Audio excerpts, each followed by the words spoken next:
प्राचीन काल में हमारे संत मुनियों ने कुछ ऐसे उपाय खोजे थे जिसके सहारे वह लंबे समय तक बीमारियों से मुक्त होकर अपना जीवन जी सकते थे।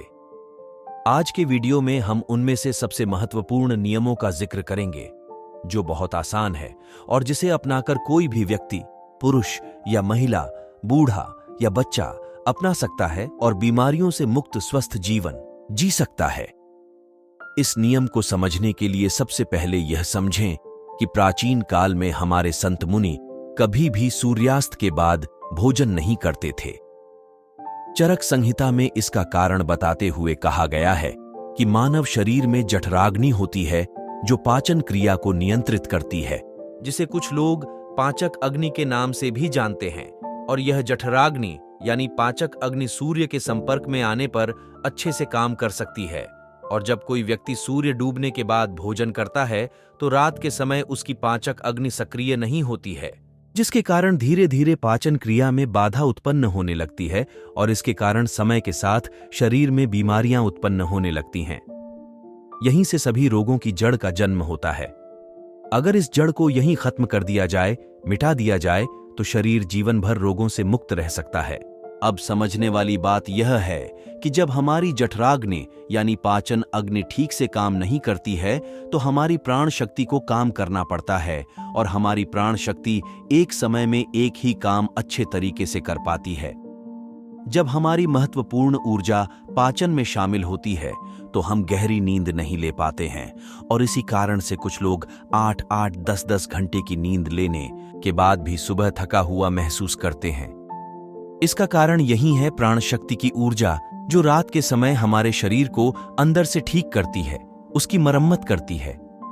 फिर यही ऊर्जा रात के समय जब मनुष्य सोता है तो उसके शरीर के रोगों को ठीक करने में अपना समय व्यतीत करेगी और धीरे धीरे इससे आपका शरीर अपने आप ही अपने रोग ठीक कर लेगा। लेकिन इसके लिए आपको अपना रात का खाना सूरज डूबने से पहले करना होगा ताकि सूरज के संपर्क में रहने वाली आपकी पाचन अग्नि बेहतर तरीके से काम करे। यह आपके भोजन को जल्दी पचाने में मदद करेगा, जिससे आपकी जीवन शक्ति अन्य कार्य कर सकेगी। मान लीजिए कि आप शाम को 6 से 7 बजे के बीच खाना खाते हैं। इसके बाद आप 1 से 10 बजे के आसपास सो जाते हैं, तो इन 2 से 3 घंटों में आपका ज्यादातर खाना पच जाता है और बाकी का भोजन रात्रि के 1 बजे तक पूरी तरह से पच जाता है। और उसके बाद आपकी जीवन शक्ति आपके शरीर की मरम्मत करने लगती है, आपके शरीर की बीमारियों को ठीक करने में लग जाती है। और यही वह समय होता है जब आपका शरीर खुद को डिटॉक्स करना शुरू कर देता है। इसी प्रक्रिया को अर्थ उपवास कहा जाता है, जिसकी पूरी अवधि 26 घंटे की होती है। लेकिन जो लोग दिन में 16 घंटे उपवास करने में सक्षम नहीं है, वो 12 घंटे से शुरुआत कर सकते हैं। यानी कि अगर आपने रात्रि को 7 बजे भोजन किया है तो आप अगले दिन सुबह बजे ही भोजन करें, जिससे कि आपकी बॉडी को तकरीबन 6 घंटों का समय मिलता है खुद को रिपेयर करने का। इस अर्थ उपवास में हमारे शरीर में क्या प्रक्रिया घटित होती है, पहले इसको समझिए। जब हम अर्थ उपवास करते हैं जो हमारे शरीर को पूरी तरह से भोजन नहीं मिलता, इसीलिए शरीर अपनी जरूरतों को पूरा करने के लिए अपनी कोशिकाओं में जो बैक्टीरिया होते हैं उनको ही खाना शुरू कर देता है और इसी वजह से हमारी कोशिकाओं का अपने आप शुद्धिकरण होने लगता है। वैज्ञानिक भाषा में इसे ऑटोफैजी कहा जाता है, जिसका मतलब होता है बॉडी को सेल्यूलर लेवल पर डिटॉक्स करना। सिर्फ 21 दिन के लिए जो मनुष्य इस प्रक्रिया को अपना लेता है उसकी त्वचा में निखार आने लगता है, उसके बाल गिरने कम हो जाते हैं, सुबह अच्छी ताजगी होती है, रात को नींद गहरी आती है और मानसिक तनाव बिल्कुल मिट जाता है। कुछ लोगों को लगता है कि अर्थ उपवास करने से उनका शरीर कमजोर हो जाएगा, लेकिन अर्थ उपवास करने से शरीर का फैट कम होता है, मसल्स लॉस नहीं होता, इसीलिए शरीर की क्षमता अपने आप बनी रहती है। अब तक आप ये समझ चुके हैं कि आपकी प्राण शक्ति आपकी बीमारियों को दूर करने के लिए किस प्रकार कार्य करती है, किस समय आपको भोजन करना चाहिए ताकि आपकी प्राण शक्ति पूरी ऊर्जा के साथ काम कर सके। ये हम समझ चुके हैं, लेकिन इसके बाद जो समझने वाली बात है वो ये है कि आज के समय में काम करते करते आदमी अपनी दैनिक दिनचर्या बिल्कुल छोड़ देता है। वो किस प्रकार सही समय पर भोजन करें। अगर वो रात के समय काम करता है तो वो किस प्रकार भूखा रहे, क्योंकि उसे तो आदत हो चुकी है रात के समय देर से खाना खाने की। और कुछ लोगों के साथ समस्या ऐसी है कि वो भूखे नहीं रह सकते, थोड़ी थोड़ी देर में उन्हें भूख लगती रहती है। तो ऐसे लोग किस प्रकार इस प्रक्रिया का लाभ उठा सकते हैं? देखिए, अगर आप 16 घंटे का उपवास कर रहे हैं तो उसके लिए आपको बीच बीच में कुछ लिक्विड चाहिए, जिससे आपकी बॉडी भी हाइड्रेटेड रह पाए और आपके शरीर को डिटॉक्स करने की प्रक्रिया भी तेज हो जाए। शुरुआत में अगर आप अपना रात्रि का भोजन कर लेते हैं तो आपको 10 बजे तक भूख लगेगी ही लगेगी। उस समय जब आपकी भूख लगे तो उस समय आप नारियल पानी पी सकते हैं। इससे शरीर में बहुत सारे लाभकारी फायदे भी होंगे और आपके डिटॉक्स की प्रक्रिया तेज हो जाएगी। इसके अलावा आप कॉफी भी पी सकते हैं, और जिन लोगों का वजन ज्यादा बढ़ा हुआ है, जो अपने वजन को कम करना चाहते हैं, ऐसे लोग गर्म पानी में एक नींबू निचोड़कर उसको पी सकते हैं। इससे उन्हें अद्भुत लाभ होंगे। कुछ ही दिनों में वो पाएंगे कि उनके शरीर का वजन कितनी तेजी के साथ घट गया है। लेकिन जिन लोगों को ठंड जल्दी लगती है, जुकाम जल्दी होता है, खांसी हो जाती है, बुखार हो जाता है, तो ऐसे लोग रात में पानी में नींबू निचोड़कर कभी ना पिएं। रात को त्रिफला चूर्ण भी लिया जा सकता है, जो कि बहुत लाभकारी होता है। वो आपके शरीर को डिटॉक्स करने में उसकी बहुत सहायता करता है। सुबह आपका पेट अच्छे से खाली होगा। अगर रात को आप त्रिफला चूर्ण लेकर सोते हैं तो जिन लोगों को डायबिटीज या फिर शुगर की प्रॉब्लम रहती है, ऐसे लोग अर्थ उपवास पूरा करने के बाद जब अपना पहला भोजन करते हैं, यानी कि सुबह ब्रेकफास्ट जब वो करते हैं, तो हल्के गर्म पानी में एप्पल साइडर विनेगर, दालचीनी का पाउडर और ऊपर से एक नींबू निचोड़कर पी सकते हैं। इससे उन्हें डायबिटीज में बहुत राहत मिलेगी और कुछ ही समय में उनके रिजल्ट्स बिल्कुल चेंज हो जाएंगे।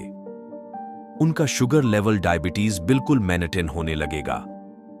जिन लोगों की हार्ट की प्रॉब्लम ज्यादा रहती है, ऐसे लोग सुबह ब्रेकफास्ट में भी जूस ले सकते हैं। ये उनकी त्वचा के लिए, उनकी बॉडी को डिटॉक्स करने के लिए और हार्ट के लिए सबसे ज्यादा बेनिफिशियल होता है। जिन लोगों का डाइजेशन ठीक नहीं होता है, ऐसे लोग पानी में अजवाइन और जीरा गर्म करके उस पानी को ठंडा करके पी सकते हैं। इससे उनकी पाचन क्रिया बहुत सुलभ हो जाएगी। और जिन लोगों को अर्थ उपवास करने में दिक्कत होती है, बार बार भूख लगती है, तो ऐसे लोग हल्के गर्म पानी में शहद मिलाकर पी सकते हैं। ये उनकी भूख को मिटा देगा और उनके शरीर को डिटॉक्स करने में बहुत मददगार ही साबित होगा। कुछ लोग जल्दी रिजल्ट पाने के लिए हफ्ते में 2-2 दिन उपवास करते हैं, लेकिन फिर 5 दिन पेट भर भर के भोजन करते हैं। इससे उनको जल्दी रिजल्ट्स तो मिल जाते हैं, लेकिन ज्यादा समय तक ऐसे रिजल्ट्स टिकाऊ नहीं होते।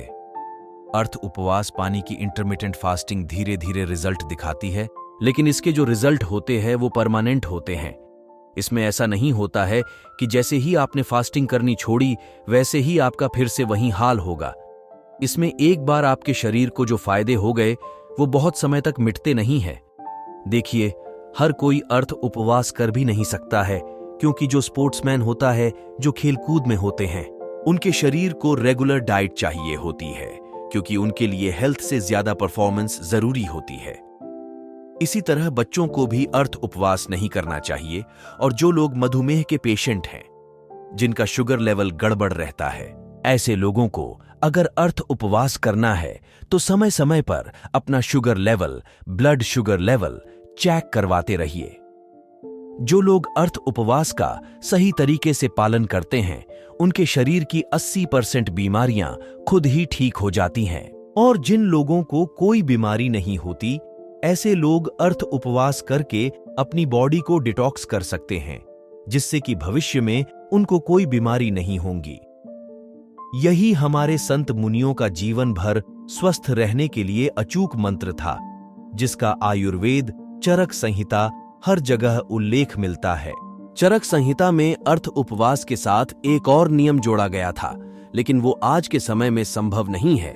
लेकिन फिर भी मैं आप लोगों के सामने उसका उल्लेख करना चाहता हूं। शायद कुछ लोग उसका पालन कर पाए, और अगर आप पालन कर पाते हैं या नहीं भी कर पाते हैं तो कमेंट सेक्शन में जरूर बताना। देखिए, पुराने समय में जो खाना पकता था वो मिट्टी के बर्तनों में पकता था, और यह बहुत जरूरी होता था कि उस खाने को पकाने के लिए उसमें वायु का स्पर्श हो, उसमें प्रकाश का भी स्पर्श हो, उसमें अग्नि का स्पर्श हो और उसमें मिट्टी का भी स्पर्श हो, उस समय मिट्टी का ही बर्तन होता था।